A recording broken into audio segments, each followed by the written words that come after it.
Good evening, everyone. Welcome to this week's special presentation. My name is Jerry D'Ambrosio, Senior Instructor here with VectorVest. Well, the Worry-Free Investing Challenge competition is underway, and we've already gotten some really great submissions so far. Keep those submissions coming. You have until April 8th to enter the competition. Now, over the last week, there have been a few frequently asked questions regarding the Worry-Free Investing Challenge rules. And tonight, all I wanted to do is take a few minutes and answer some of those questions. Question number one, and probably the one that's asked the most: why does my equity curve start flat when I run a back test? Well, before I answer that, make sure that your competition dates, your back test dates, are from May 17th of 1996 to February 26th of 2016. Each submission needs those start and end dates in that back test. Let me jump into the program and explain why, when you run a back test starting on May 17th of 1996, your equity curve may start flat.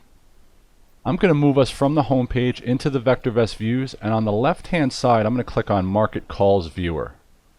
And I'm going to scroll down. We're looking at our confirm calls here. You can change the market signal to any market timing signal that you see here. Let me just start with the confirm calls. I'll scroll us down, and the first confirmed up situation was February 2nd of 1996. Remember, the start date is May 17th of 1996. So notice we didn't get a new confirmed up until September 13th of 1996. So if your rules in your trading plan use the confirmed up, and let's just say you don't short or play the market to the downside during confirmed down situations, from May 17th to September 13th of 1996, your equity curve will look flat. You will not start buying stocks until September 13th of 1996. So it all depends on the market timing signal that you're using. If I change it to, say, the green light buyer, scroll all the way down to the bottom, notice that the first up signal with the green light buyer market timing system wasn't until May 22nd of 1999.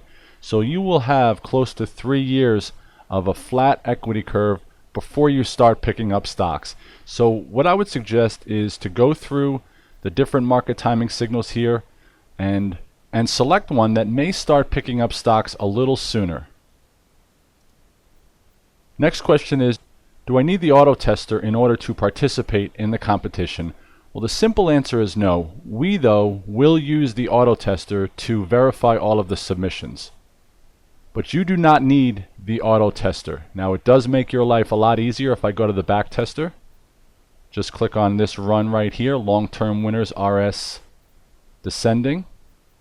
If, for example, you wanted to use the confirm calls, going all the way back to 1996, you could conduct this back test manually if you didn't have the auto timer, because the auto timer, what that does is it adds market timing signals, all of our market timing signals, to a back test. So the system with the auto timer is smart enough to know when signals change, and your trading plan rules will adjust to those change in signals. Again, if you don't have the auto timer, you won't see this market timing section in the back test wizard. So if you don't have the auto timer, you can conduct the back test. You would just have to do it manually, knowing when each signal changed. So this is the confirm calls. Imagine if you use the primary wave or the green light buyer, where there are so many up and down signals along the way, especially over the last 10 years. You would have to stop the back test if you did it manually at each market timing signal to see if there's any trades that need to be placed or any adjustments that need to be made. So the auto timer makes this process a whole lot easier, and we are offering a free trial. If you have the real-time program, you know that the auto timer comes included with real-time. If you don't have the real-time program, you can go into the views as of last Friday, scroll right down to the strategy section, and we are offering a free 2-week trial to the auto timer. You can give us a call, or you can click on this link right here.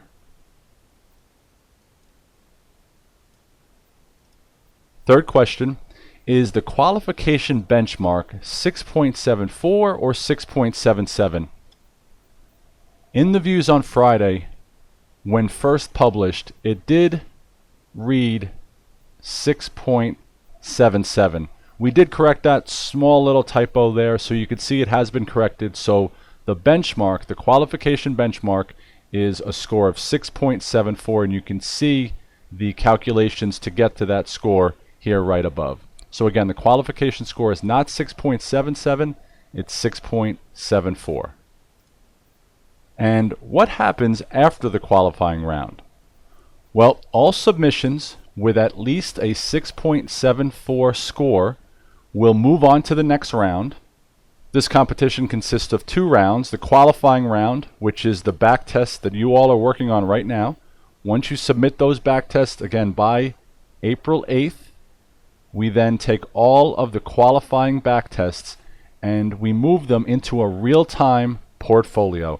And each one of your portfolios, each one of your trading plans that you submit starts from 0, and the next round lasts for 3 months. So if I scroll down here, you can see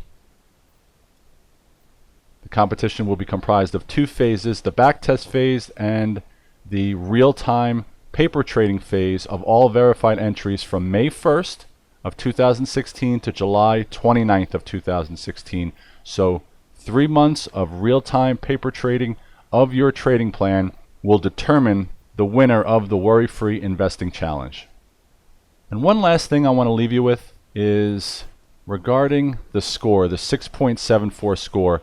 Now, if you use the confirm calls, for example, or any market timing signal, and your equity curve is flat for what seems to be years, right, if you're using the green light buyer system, those scores will be affected if you have extended periods of inactive trading. And again, that all depends on the market timing signal. Now also, for example, if you use the confirm calls and on May 1st, 2016, when the paper trading portfolios begin, let's say we're in a confirmed down signal and your rules for your trading plan don't require you to buy stocks during a confirmed down. You would have to wait for a confirmed up in order to buy stocks again.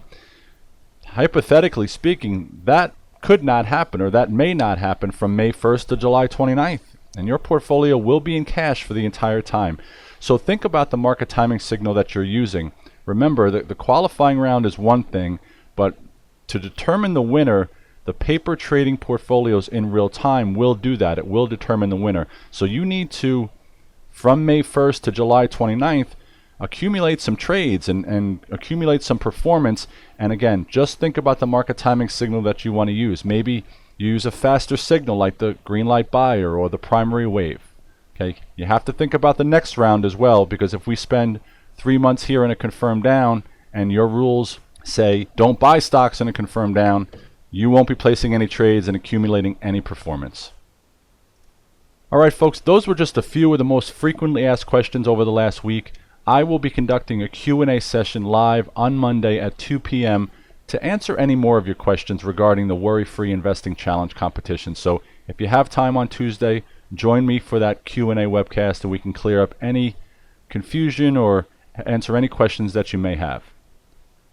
Well, this concludes tonight's Strategy of the Week presentation, folks. Have a great weekend and see you all next week.